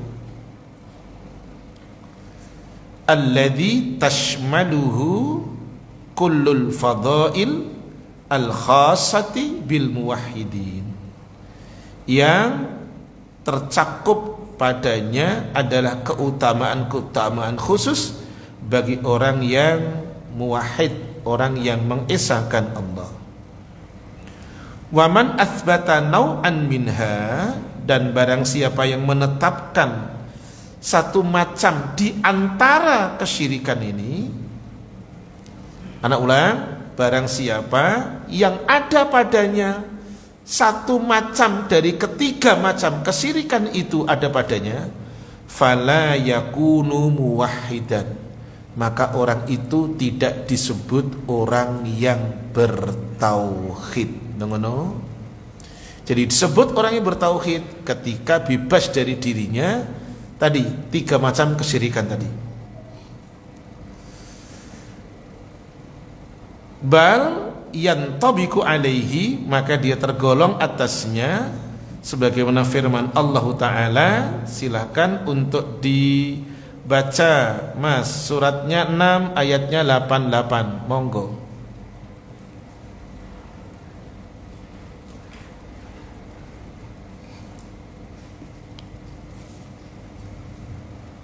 Itulah petunjuk Allah. Iya. Sebentar, yang ada di kitab itu potongan dalil ya, jenengan. Kenapa saya minta tolong dibaca ayat? Karena yang ada di kitab itu potongan dalil. Ya, monggo.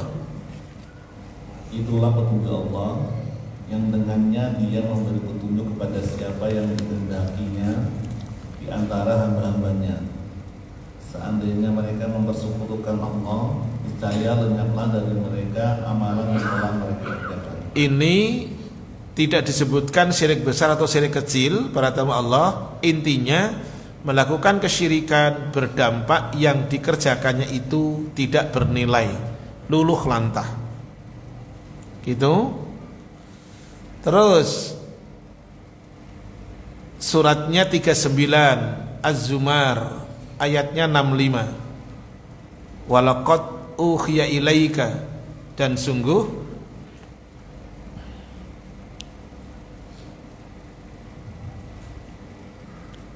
dan sesungguhnya telah diwahyukan kepadamu dan kepada nabi-nabi yang sebelummu. Terus jika kamu mempersekutukan Tuhan, niscaya akan menghapuslah amalanmu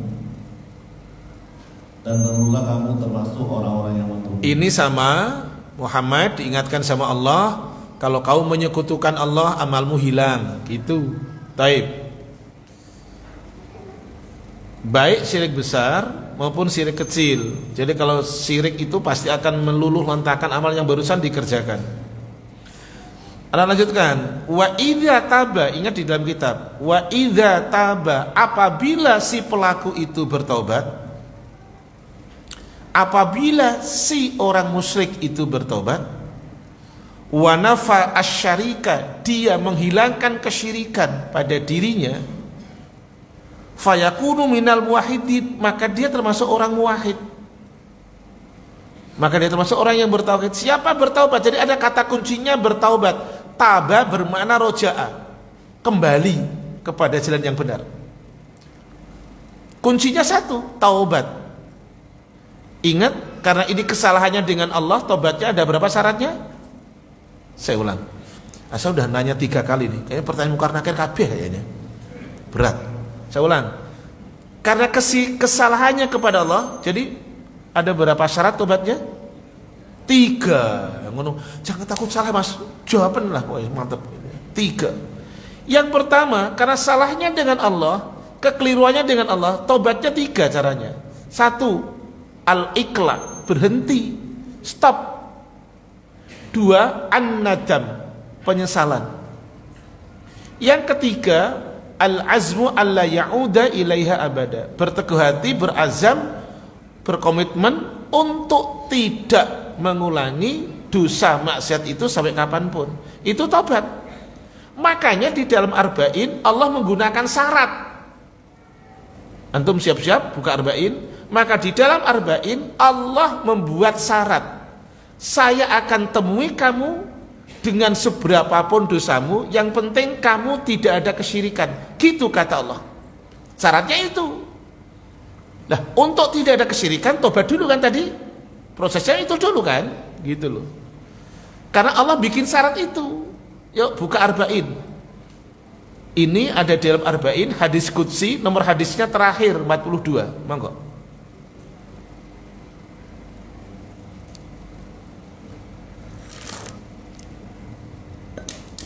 Dari Anas radhiyallahu anhu, dia berkata, saya mendengar Rasulullah sallallahu alaihi wasallam bersabda, Allah Ta'ala berfirman, wahai anak Adam, sesungguhnya engkau berdoa kepadaku dan memohon kepadaku, maka akan aku ampuni engkau. Aku tidak peduli berapapun banyaknya dan besarnya dosamu. Stop dulu, nanti dilanjut. Tuh lihat, dengerin redaksi awal. Yang penting kamu berdoa, yang penting kamu berharap. Buat Allah Allah menggunakan kata aku tidak peduli masa lalumu. Sementara yang hadir siang hari ini wajah-wajah yang punya masalah. Gak usah guyu sampean. Ya podo wae saya, ya Mas ya. Lah ya. Yang hadir ini termasuk saya yang hadir kok. Siapa yang hadir ini adalah orang-orang yang punya masa lalu. Sementara Allah mengatakan aku tidak peduli masa lalumu. Coba. Jadi hadis ini hadis qudsi, firman Allah yang bikin optimis hidup kita. Lanjut. Redaksi kedua. Wahai anak Adam, seandainya dosa-dosamu sebanyak awan di langit, kemudian engkau meminta apapun kepadaku. Kok minta apapun? Minta ampun, minta apapun. Wah, jenengan ngerubah iku. Aja ngerubah. Minta apapun ya kesenangan sampeyan. Minta ampun. Ya diulang.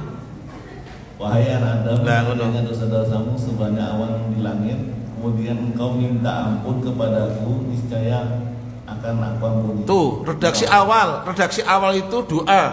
Redaksi awal berharap, redaksi kedua minta ampun. Nah, redaksi ketiga ini yang ada kata-kata itu syaratnya. Monggo lanjut. Wahai anak Adam, Iya. sesungguhnya jika engkau datang kepadaku dengan kesalahan sepenuh bumi, kemudian engkau menemuiku dengan tidak menyekutukan aku sedikit pun, maka aku temui engkau dengan sepenuh itu pula ampunan. Hadis riwayat At-Tirmidzi. Jangan Tirmidzi, udah meninggal Tirmidzi. At-Tirmidzi, iya. Dia berkata hadisnya hasan sahih. Iya, saya punya teman Mas, bener Mas aja guyu sampean. Saya bener punya teman dosen IKJ, itu namanya Pak Tirmidzi, orang Padang. Orang udah meninggal tuh. Nah, ini tahu nih. Tuh. Abi aja ngerti. Pak Taluti Firdaus ya, seorang ustadz, orang Padang itu, orang awam. Baik. 3 tadi itu yang endingnya mengatakan begini, Allah, saya nggak peduli. Yang penting pokoknya kamu datang dengan tidak ada kesyirikan, aku ampuni sebanyak itu pula. Maka syaratnya tadi penulis kitab mengatakan wa idza taba wa nafas syarik. Siapa yang bertaubat. Jadi syaratnya itu dulu, bersihkan dulu lah. Dihapus, digosok, dihapusin dulu, baru datang dengan Allah tanpa ada noda dan dosa. Gitu. Makanya kalau antum buka nanti di dalam kitab Riyadhus Shalihin bab yang kedua, itu bab tentang taubat. Bab ketiga tentang sabar. Di bab kedua, bab tentang taubat, antum akan mendapati sebuah 2 hadis, saya tunjukkan aja. 3 hadis deh. Dan itu beriringan. 13, 14, 15. 13-nya Rasul bilang begini, aku mohon ampun dan bertobat dalam sehari lebih dari 70 kali. Hadis selanjutnya, aku istighfar dan bertobat dalam sehari itu 100 kali. Redaksi ketiga hadisnya, bahwa kata Rasul, Allah itu membuka tangannya di waktu siang hari menunggu orang berbuat salah waktu dikerjakan malam hari. Dibalik, Allah membuka tangannya di malam hari membuka untuk menunggu orang yang berbuat salah di siang hari, sampai ditunggu sampai terbitnya matahari dari arah barat. Jadi optimis jadinya, nggak ada orang yang pesimis kalau begitu. Baik, kita lanjutkan dengan al-asilah, pertanyaan yang akan datang itu nanti masuk dalam syirik kecil dan macam-macamnya. Bismillah, apakah dibolehkan meminta doa kepada orang soleh atau kepada ustadz? Boleh, selama orang solehnya dan ustadznya belum meninggal. Apakah pernah terjadi? Pernah. Itu penjelasan nanti yang punya kitab Al-Wafi ya. Yang punya kitab Al-Wafi itu adalah syarahnya kitab Arba'in An-Nawawi. Pada hadis nomor 10, itu hadis tentang Allah itu maha baik, tidak terima kecuali yang baik. Innallaha thayyibun la yaqbalu illa thayyiban, dan seterusnya. Hadis dikeluarkan oleh Al-Imam Muslim, sanadnya dari Abu Hurairah radhiyallahu anhu. Ayat ini dibaca oleh Ibnu Abbas radhiyallahu anhu. Habis baca ayat ini, seorang sahabat Rasul namanya Sa'ad bin Abi Waqqas radhiyallahu anhu kemudian berdiri seraya menanyakan kepada Rasul. Jadi fisiknya Rasul masih ada. Dia nanya, "Ya Rasul, ud'ullaha ayyaj'alani mustajaba da'wah." Rasul, mohonkan kepada Allah supaya doa saya dikabulkan, supaya Allah mengabulkan doaku. Apa kata Rasul? "Wahai Sa'ad, perbaguslah apa yang kamu makan." Qadarullah ayat yang dibaca oleh Ibnu Abbas radhiyallahu anhuma adalah surat Al-Baqarah ayatnya 168, perintah Allah kepada seluruh manusia untuk makan yang halal dan baik. Maka saat nanya, kemudian Rasul menjawab, artinya boleh meminta kepada orang yang masih bisa berlaku solih. Bersama dengan ini, bila dibolehkan saya minta doanya agar kedua orang tua saya diberi hidayah sunnah, mengenal Islam yang murni. Amin. Mudah-mudahan orang tuanya Umu, ini tulisannya Umu, ini kelihatan ini. Orang tuanya Umu yang bertanya, Allah berikan, Allah lembutkan hatinya untuk bisa menerima dakwah sunnah ya. Lanjut. Assalamualaikum Ustadz, izin bertanya. Waalaikumsalam warahmatullahi wabarakatuh. Soal arisan tidak dikenakan biaya admin, potongan setiap pengambilan uangnya oleh admin. Tapi kalau kita yang dapat bagian uangnya, apa boleh kita kasih uang untuk admin sebagai uang terima kasih? Boleh banget, kasihin semuanya juga boleh.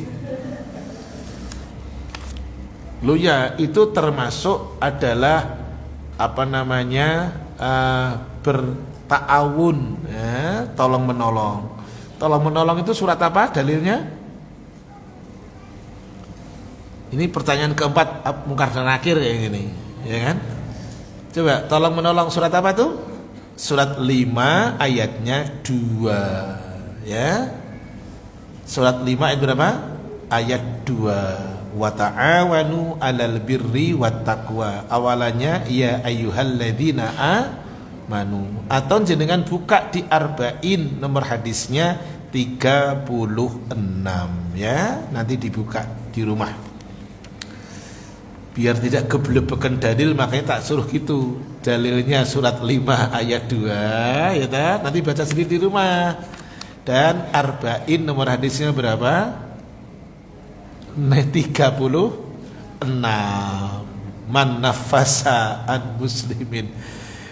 Gitu, biar jenengan tidak geblebekan dalil. Assalamualaikum warahmatullahi wabarakatuh. Waalaikumsalam warahmatullahi wabarakatuh. Ustadz, ada seorang ustadz yang mengadakan inspirasi toleransi beragama dengan cara mencocokkan isi Al-Quran dan kitab mereka. Apakah boleh ustadz? Dan ustadz ini langsung berbincang dengan jamaah non-muslim dan dicampur dengan jamaah muslim. Baik, Al-Quran itu adalah penyempurna dari kitab-kitab sebelumnya. Kitab Taurat benar-benar, Zabur hak, Injil hak, Injil yang dulu. Al-Quran menyempurnakan dari 3 macam kitab tadi. Oke? Jadi kalau sekarang kemudian mencampur adukkan antara Al-Quran dengan kitabnya orang selain Islam, maka itu namanya terkait dengan Al-Baqarah ayatnya 42. Baca loh, ngono yang pendek ini. Kalau panjang nggak akan saya suruh baca jenengan. Tidak boleh mencampur adukkan yang hak dengan yang batil. Dan janganlah kamu campur adukkan yang hak. Jangan andukkan, anduk itu kanggo mandi ya. Adukkan, yang ngono. Tadi kan andukkan kanggo mandi ya. Diulang lagi. Ngono ya diulang. Dan janganlah kamu campur adukan ngono. yang hak dengan yang batil. Terus. Dan janganlah kamu sembunyikan yang hak itu. Terus. Sedang kamu mengetahui. Saya itu qadarullah setiap bulan ada acara ngisi di kelompok mereka, orang-orang yang kelompok yang mereka masuk Islam di Sunter, dekat Danau Sunter Podomoro. Sebelah utaranya itu ada masjid yang komunitasnya mereka, yang dulunya ndak Islam menjadi Islam. Lu mereka saja malah ingin jadi Muslim, kok malah orang Muslim yang tadi mencampur adukkan antara yang hak dengan yang batil. Ndak boleh. Lanjut. Assalamualaikum Ustaz. Waalaikumsalam warahmatullahi wabarakatuh. Izin bertanya, apakah boleh saya menjaharkan setiap bacaan dalam gerakan sholat ketika saya sholat dengan anak saya yang masih di bawah umur 6 tahun? Misalkan bacaan ruku dan bacaan sujud saya jaharkan agar anak saya bisa mendengar, dengan harapan anak saya juga tahu bacaannya. Baik, apakah dijaharkan? Tidak, tetap disirkan, bukan dijaharkan. Ada saatnya untuk mentarbiyah, ada saatnya untuk mengedukasi, ada saatnya untuk mentarbiyah, ada saatnya untuk ibadah secara benar. Oke.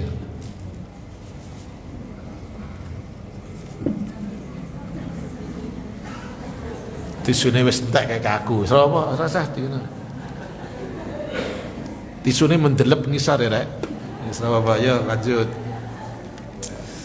Apakah tawasul dengan mengirim surat Al-Fatihah ke nabi, wali dan orang soleh? Masih matur suwun lho, Mas, dah sampean ki. Ya Allah, wis dibujur sampean. Baik, apakah tawasul dengan mengirimkan surat Al-Fatihah ke nabi, wali dan orang soleh sebelum kita mengaji diperbolehkan?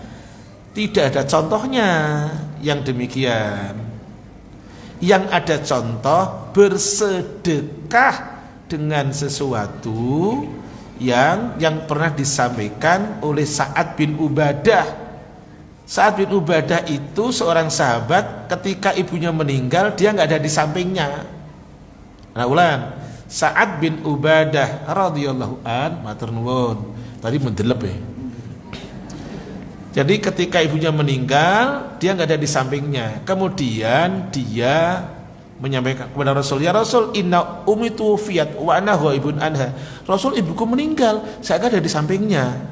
Apakah ketika saya bersedekah ayan fa'uha, apakah manfaat untuknya? Iya, manfaat.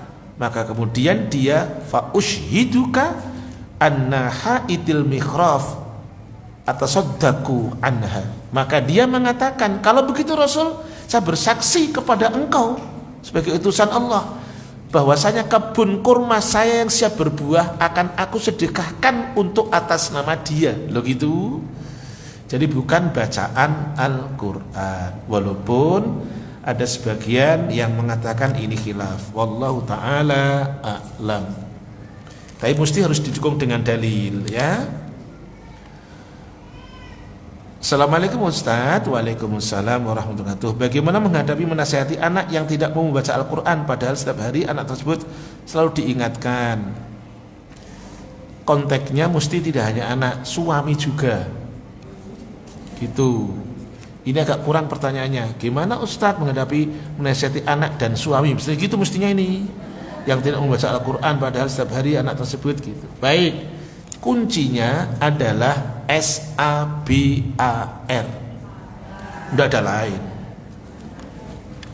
Dalilnya jenengan baca suratnya 6 ayatnya 34. Jenengan baca tuh. Suratnya berapa? 6. Al-Fa 6 Al-An'am ayatnya berapa? 34. Coba. Dan sesungguhnya telah didustakan pula Rasul-Rasul sebelum kamu. Akan tetapi mereka sabar terhadap penustaan dan penganiayaan yang dilakukan. Cukup, makasih. Dulu itu kata Allah kepada Rasul Muhammad, ini ayat penghiburan Allah kepada Rasulnya ini. Hadhil ayatut tasliyah, ini ayat penghiburan itu. Kata Allah, Muhammad, tidak hanya kamu yang didustakan, Rasul-Rasul sebelum kamu juga mereka didustakan, tapi mereka sabar. Artinya kenapa saya berikan dalil ayat ini, bahwa tidak semua nasihat yang disampaikan orang tua kepada anak itu hasilnya manis, hasilnya berbanding sama. Enggak, belum tentu apresiasinya positif, terkadang tidak positif. Tetapi satu kata, nggak ada kata lain, cuman ini nasihatnya, sabar, nggak ada lain lagi.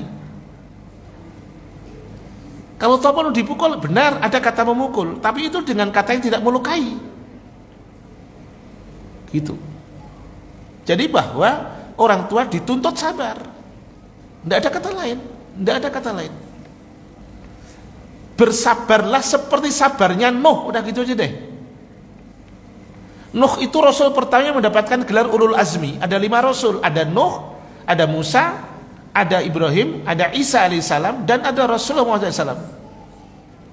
Nuh orang yang pertama yang mendapatkan gelar Ulul Azmi. Kenapa? Karena Nuh itu sabarnya bukan main. Dakwah selama 1000 kurang 50 tahun, sebagaimana surat 29 ayat yang ke-14. Dakwahnya selama itu 1000 kurang 50. Dan kemudian di antara 4 putranya 1 udah ikut, Kan'an. Ada Sam, ada Ham, ada Yafis, ada Kan'an. Dia tidak ikut, tetapi dengan kesabarannya dia masih mengajak.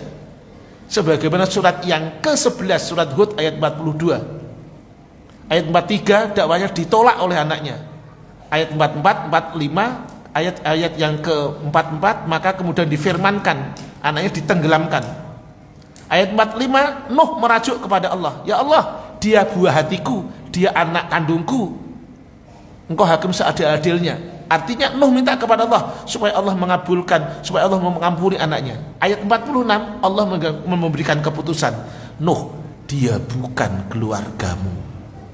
Tapi yang mesti kita lihat bukan finalnya ayat 46. Lihat ayat yang ke dari 42. Nuh merajuk kepada anaknya, nak, naik bahtera bersama dengan bapak, jangan kamu ikuti orang-orang kafir. Anaknya bilang, enggak, saya ingin naik ke gunung yang paling tinggi. Itu sabar. Jadi nggak ada kata lain, mesti sabar. Dan yang tidak kalah sabarnya memberikan keteladanan. Taib. Assalamualaikum Ustaz. Waalaikumsalam warahmatullahi wabarakatuh. Mohon penjelasannya, apakah boleh gadai emas di Pegadaian Syariat tidak ada bunga tapi tulisannya sewa modal? Apakah termasuk riba juga? Baik, nanti tolong tanyakan dia, saya takut memberikan fatwa tentang soal ini. Kalau tidak ada kata bunga, hal itu boleh. Jangankan lewat gade, tidak ada bunga, maka itu boleh-boleh saja. Jangan ke Pegadaian, disewakan ke orang, Mbak, ini saya naruh emas, tak kasih uang 10 juta gitu, tolong Mbak dikasih limit kalau bisa 5 bulan ya. Ternyata enggak, sampai 6 bulan, sampai 7 bulan, tetap berapa? 5 juta. Yang enggak boleh itu berkembang dari 5 juta menjadi berapa? 5,5 juta, 6 juta, itu enggak boleh. Taib. Bismillah, mohon izin bertanya, apakah dengan bertawasul maka akan mengurangi pahala kita? Wih, bukan mengurangi, malah nambah pahala.